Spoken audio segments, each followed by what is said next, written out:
Hello. आज हम बात करेंगे PM triple S 2026 round two choice filling का टाइम। जैसे आप सब जानते हैं कुछ ही राउंड टू में जो के मैंने देखा कि बहुत से स्टूडेंट जो थे उनके बहुत से डाउट्स थे राउंड टू के रिलेटेड। ओके, तो उनने मुझे कमेंट सेक्शन में बहुत से डाउट्स पूछे रिलेटेड टू राउंड टू। तो जैसे कि क्या राउंड टू में पार्टिसिपेट कर सकते हैं, फ्लोट करना पर ओरिजिनल सीट से कट ऑफ ड्रॉप होगा, क्या नए कॉलेज ऐड कर सकते हैं, कौन कौन से ब्लैक लिस्टेड कॉलेज है, कैसे हमें पता चलेगा हमें राउंड टू में मिलेगा सीट, यानी राउंड थ्री होगा या नहीं। तो आज मैं क्लियर करूंगा राउंड टू के सभी कॉमन डाउट्स को। ओके, जो भी मुझे कमेंट सेक्शन में आए। ओके, तो सारा वीडियो जो है एंड तक देखना है, ताकि आपके सारे डाउट जो है क्लियर आउट हो जाए। तो चलिए समझते हैं फुल डिटेल्स में। ओके, तो सबसे पहले बात करते हैं राउंड टू। जो मुझे क्वेश्चन पूछा गया था कि राउंड टू में कौन पार्टिसिपेट कर सकता है। ओके, तो फर्स्टली जो है कि ऑल द जो भी कैटेगरीज है, जनरल, एससी, एसटी, जो भी हर कोई कैटेगरी का पार्टिसिपेट कर सकता है राउंड टू में। तो जैसे कि जिन जिनको नो सीट एलोकेटेड है वो भी राउंड टू में पार्टिसिपेट कर सकते हैं। और जिन जिन स्टूडेंट्स ने फ्लोट ऑप्शन चूज किया है राउंड टू में, तो उनको भी बेटर कॉलेज जो है उनको भी वो भी पार्टिसिपेट कर सकते हैं। ओके, प्लस अभी जो एक और चीज जो मैंने सुना है कि अभी तो पूरा ऑफिशियल नहीं है कि जो भी राउंड टू और राउंड राउंड वन में जो भी रजिस्ट्रेशन नहीं कर पाए थे पीएम ट्रेलर्स में, उनका भी मत उनको registration mid entry level registration मत उनके लिए भी हो जाएगा। तो बट अभी कंफर्म नहीं है। ओके, तो बात याद रखिए, मैं पूरा कंफर्मेशन नहीं दे रहा, बट मैंने सुना है तो इसलिए बता रहा हूँ। तो अगर आप इन तीन कैटेगरीज में किसी में भी आते हैं तो राउंड टू में आप पार्टिसिपेट कर सकते हो। ओके, अगर आपको राउंड वन में नहीं मिला सीट, ओके, वो भी है नो, अगर आपको नो कॉलेज अलॉटेड दिखाया है या फिर आपने फ्लोट किया। ओके, तो ये आपको याद रखिए। ओके, उसके बाद दूसरा डाउट जो मुझे पूछा गया कि अगर मैंने फ्लोट किया तो क्या मेरी ओरिजिनल सीट सेफ रहेगी या नहीं। तो इसमें आपको बताऊंगा कि आपका राउंड टू जो है टेम्पररी होल्ड है वो होता है, लेकिन अगर आपको राउंड टू में न्यू कॉलेज मिलता है तो राउंड वन की सीट जो है परमानेंटली चली जाती है। प्लस राउंड टू में आपको कोई गारंटी नहीं है कि आपको राउंड वन वाला ही कॉलेज मिलेगा। आप एग्जांपल लीजिए, आपको राउंड वन में मिल गया सीओईपी यूनिवर्सिटी मिला, एग्जांपल लीजिए सीओपी, और आप जामिया चाहते थे। ओके, आपको जामिया आप राउंड टू में अगर आपको एग्जांपल लीजिए आपको डीयू का कोई कॉलेज मिल गया, कोई गारंटी नहीं आपको सीओपी मिल जाएगा, आपको जामिया ही मिल जाएगा या फिर कुछ भी मिल सकता है। ये सब जो सारा होता है ये होता है कॉलेज जो अपने प्रेफरेंस रखी होती है, प्रेफरेंस पे सारा कुछ डिपेंड होता है, ये बात याद रखिए। ओके, अगर राउंड टू का कोई न्यू अलॉटमेंट नहीं मिलता तो आपको राउंड टू, मैंने जैसे आपको बताया कि राउंड टू में जो होता है कि अगर आपको राउंड टू में कोई न्यू अलॉटमेंट नहीं मिलती तो आप राउंड वन की सीट रिटेन कर सकते हो। तो फ्लोट करने पर ओरिजिनल सीट टेम्पररी रिजर्व है तो अपग्रेड होने पर चली जाएगी। ओके, तो आपकी सीट अपग्रेड होने पे जाएगी, फिर वो डिपेंड करता है आपको कॉलेज मिलेगा कि नहीं, आपकी कॉलेज आपकी प्रेफरेंस पे। ओके, एक और डाउट जो मुझे पूछा गया कि राउंड टू के लिए कितनी सीट्स खाली हैं, अभी जो मुझे पूछ रहे स्टूडेंट्स।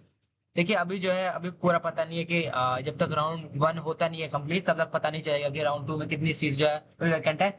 बट ये पकड़ के रख लीजिए कि राउंड टू होगा ही होगा। ओके, कंफर्म 99.9% मैं आपको बता रहा हूँ हो जाएगा, टेंशन मत लीजिए। ओके, आपकी आपकी जो सीट्स अभी रहेगी वैकेंट, आप टेंशन मत लीजिए, राउंड टू में होगा ही होगा, टेंशन मत लीजिए। ओके, एक और डाउट जो मुझे पूछा गया था कि क्या मैं अपनी प्रेफरेंसेस में नए कॉलेज ऐड कर सकता हूँ राउंड टू में। ओके, जैसे राउंड वन कंप्लीट हो जाएगा, हाँ आप कर सकते हो, आप 100% अपनी मॉडिफिकेशन कर सकते हो अपनी चॉइस फिलिंग में। ओके, पोर्टल जैसे अनलॉक हो जाएगा जब राउंड वन जो प्रोसेस जो है राउंड वन का जो स्टूडेंट्स है वो अपनी जो सारा प्रोसेस कर देंगे, उसके बाद राउंड टू जैसे खुलेगा तो अनलॉक जो पोर्टल है वो अनलॉक हो जाएगा, ताकि आप अपनी ओल्ड लिस्ट को रिशफल कर सकते हो। आप ओल्ड चॉइसेस डिलीट भी कर सकते हो और कम्प्लीटली नए चॉइस जो नए कॉलेजेस और यूनिवर्सिटी है वो ऐड कर सकते हो।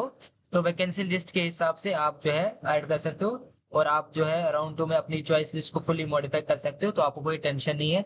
आप जैसे मॉडिफाई करना चाहते हैं राउंड टू को, राउंड टू की चॉइस फिलिंग को वैसे कर सकते हो। ओके, एक और डाउट जो मुझे पूछा गया है कि मैंने गलती से जैसे किसी किसी बोले कि अगर सर मैंने गलती से फ्रीज कर दिया तो मैं चेंज कर सकता हूँ, नहीं। आपने एक बार फ्रीज कर दिया तो आप राउंड टू के लिए एलिजिबल है, आपको कॉलेज मिलेगा 100%, और आपको रिपोर्ट करना पड़ेगा बिफोर 21। ओके, ये बात याद रखनी पड़ेगी।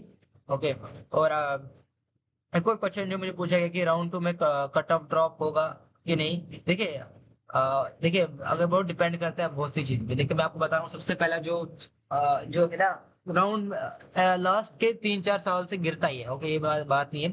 बट अब जो ये नया जो क्वेश्चन आया कि गिरेगा ही नहीं, अगर राउंड टू में जो न्यू रजिस्ट्रेशन जो है वो ओपन हुई तो राउंड कट ऑफ जो और बढ़ेगा। ओके, ये बात याद रखिए।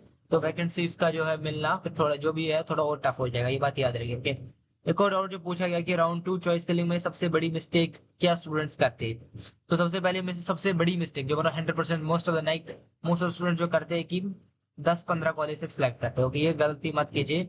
देखिए, नो अलॉटमेंट, फिर आपको स्मार्ट चॉइस फिलिंग करनी पड़ेगी। ओके, आप टीयर 1, टीयर 2, टीयर 3 कॉलेज तीनों ऐड कीजिए। बहुत से कॉलेज ऐसे हैं जिन जिनमें मैंने देखा है टीयर 3 कॉलेज में 5-5, 6-6 लाख का प्लेसमेंट मिलता है, और अच्छे अच्छे कॉलेज। ओके, तो बात याद रखिए। ओके, तो आप जो है ये जो जो 5-10 कॉलेज ऐड करते हो वो मत कीजिए, वो वाली गलती मत कीजिए। मोस्ट ऑफ स्टूडेंट्स ये गलती करते हो, और इस बार भी यही हुआ।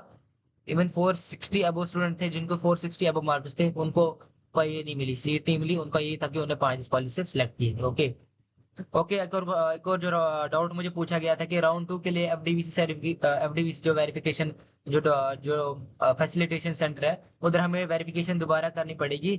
And answer is no. Okay, आपको नहीं करनी पड़ेगी। डॉक्यूमेंट वेरिफिकेशन जो वन टाइम प्रोसेस है। ओके, अगर आपके डॉक्यूमेंट्स राउंड 1 से पहले अप्रूव हो गए तो आप डायरेक्टली चॉइस फिलिंग में प्रोसीड कर सकते हो। तो राउंड जो एफडीबी जो वेरिफिकेशन जो डॉक्यूमेंट वेरिफिकेशन जो एफडीबी सेंटर में है, वो सिर्फ एक बार ही होती है, राउंड 2 के लिए नहीं होती। ओके, राउंड 2 सिर्फ पहली बार आपको करनी पड़ती है, राउंड 2 में आपको बार बार नहीं करनी पड़ती। ओके, दूसरा क्वेश्चन है कि राउंड 2 में भी सीट नहीं मिली तो क्या करेंगे। अगर हमें राउंड 2 में सीट नहीं मिली तो हम क्या करें। तो देखिए, अगर आपको राउंड 2 में सीट नहीं मिली, ओके, फिर देखा जाएगा कि आपको राउंड 3 में सीट मिलेगी नहीं, बट उसके लिए फिर देखना पड़ेगा कि राउंड 3 की सीट्स अवेलेबल है कि नहीं। ओके, राउंड 2 में सीट नहीं मिली तो राउंड 3 या 4 का वेट करना पड़ेगा, लेकिन देखना पड़ेगा कि राउंड 3 या 4 में सीट्स अवेलेबल है या नहीं। ओके, और एक और क्वेश्चन है कि लास्ट क्वेश्चन जो मुझे पूछा है कि राउंड 2 में सीट मिली इमीडिएट तो नेक्स्ट स्टेप क्या करना चाहिए। ओके, अगर आपको राउंड 2 में सीट मिली, एक एग्जांपल लीजिए, आपको राउंड 2 में सीट मिली और आप उससे खुश है और आपको जो कॉलेज चाहता है वही मिला, तो इमिडिएटली उसे फ्रीज कीजिए। ओके, उसके कॉलेज को कोर्स को फ्रीज कीजिए। उसके बाद डाउनलोड अलॉटमेंट लेटर जो है डाउनलोड कीजिए, रिपोर्ट कॉलेज में कीजिए फिजिकली, और अपने डॉक्यूमेंट जो है वो लीजिए, और सीट मिलते ही फ्रीज करो, अलॉटमेंट लेटर डाउनलोड करो, कॉलेज रिपोर्ट करो, ज्वाइनिंग रिपोर्ट जो है वो भी अपलोड कर दो। ओके, तो ये सारे डॉक्यूमेंट ये सारे जो थे डाउट्स से मुझे बोले गए थे। अभी बहुत से डाउट जो मुझे अभी क्लियर आउट करने, बट ये जो कुछ टॉप कमेंट्स है जो मुझे पूछे गए थे। ओके, और टारगेट रखते हैं 20 के व्यूज का। अगर 20 के व्यूज क्लियर आउट हो जाए तो मैं आपके बाकी सारे डाउट क्लियर आउट करूंगा। और अगर आपको वीडियो अच्छी लगी तो लाइक कीजिए, कमेंट कीजिए, शेयर कीजिए, सब्सक्राइब कीजिए, और बताइए आपके कौन कौन से डाउट्स है राउंड 2 के रिलेटेड, वो मैं क्लियर आउट करूंगा, और मैं वही नेक्स्ट वीडियो जो उस पर बनाऊंगा। और थैंक यू।